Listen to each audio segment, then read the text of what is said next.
Hey guys, it's Mr. Hammond again. This one is hopefully going to be quick. There's a lot of things to explain. I hope everyone's staying safe, especially with winter. I know we're having some severe snowstorms, so bundle up, drink some hot chocolate, stay warm, stay safe. Two things that we're looking at today is adding and subtracting fractions. Really quick, understanding what LCD and GCF stand for, and then looking at how percentages, fractions, and decimals are all related and how we can solve for percentage problems. In regards to adding and subtracting fractions, we're looking for something called the lowest common denominator. That's where LCD comes from. Our denominator we know was the bottom number from previous lessons. We want to make sure it is the same.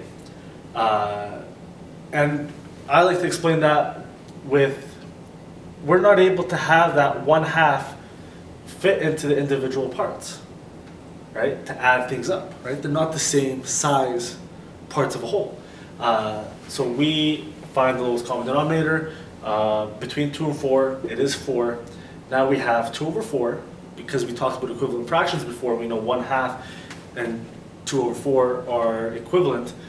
Now all of a sudden, well, I could take these 2 quarters and put them into the empty spaces, which will give me an answer of 3 over 4. Because all we have to do when we add and subtract fractions is add the numerators as long as we have a common denominator. And the same exact thing for subtraction.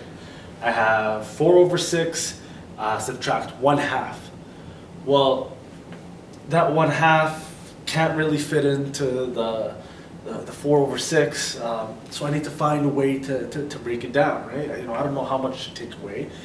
So I make that 1/2 into 3 over 6 because I know the common denominator is 6, all right?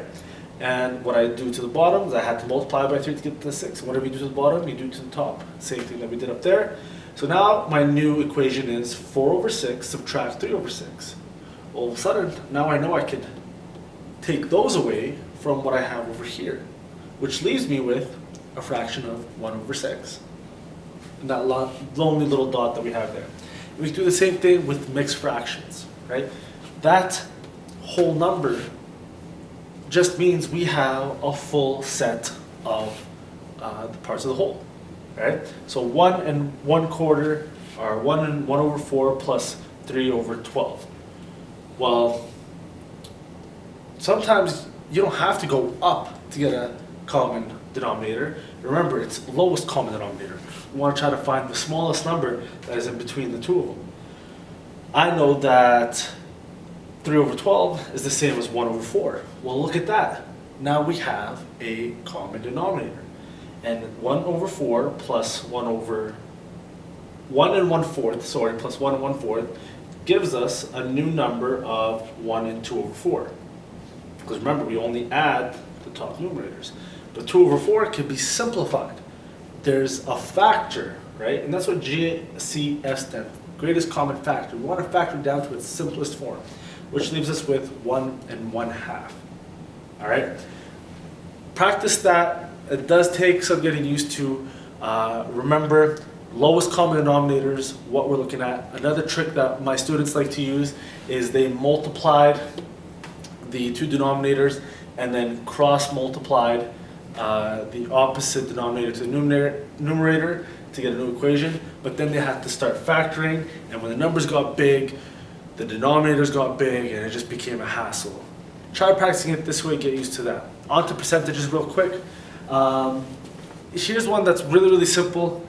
50%, I like to think of as percentages as your marks, right? You know, how much out of 100? Well, 50% is 50 out of 100. And we know from equivalent fractions, that's the same as 1/2. We have a greatest common factor of 50, right? 50 is the biggest factor that can go into that. And 1/2 as a decimal, we know is 0.5, right? Now, why do we need to know that relationship? Well, it actually helps us solving percentage equations, right? And it's pretty easy. Whenever equation or a problem is asking for tax, you're adding whatever value you receive. and discount, you're subtracting whatever value you receive. So let's say we have $20 shoes with 10% discount off, right? Well, that word off means to multiply. And what I like to do is I like to turn that percentage into a decimal, which I did here, and then multiply. We know how to multiply decimals, all right? 20 multiplied by 0.1 equals $2. We know the trick of moving the decimal over one spot to the left when we multiply by 0.1, which means I get a saving of $2. That's not the new price, that's the amount I save. So what do I have to do with that? I have to subtract it from the original amount, right? 20 subtract 2 leaves me with $18. That's my new price. But now we have something called tax, right? It's what helps make this country so great. And with tax, we have to add on. So let's figure out how much money we have to pay in regards to tax. So tax here in Alberta is 5%. I broke that down into getting 5 over 100, 1 over 20, because they're equivalent fractions, and turn that into 0.05. Well, same thing. 5% tax on or $18. That on represents multiplying. So down here, I did 18 multiplied by 0.05, which gave me a number of 9,000, but because we have 4 decimal spots, we had to move it over, which gave me a new value of 0.9.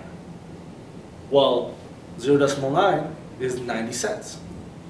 And then what we do, because tax means adding, we will add that 90 cents to our 18, which gives us a new grand total of $18.90. Now that's a pretty good deal for some shoes.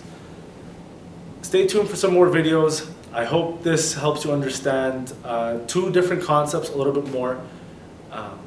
Please stay safe. Keep learning.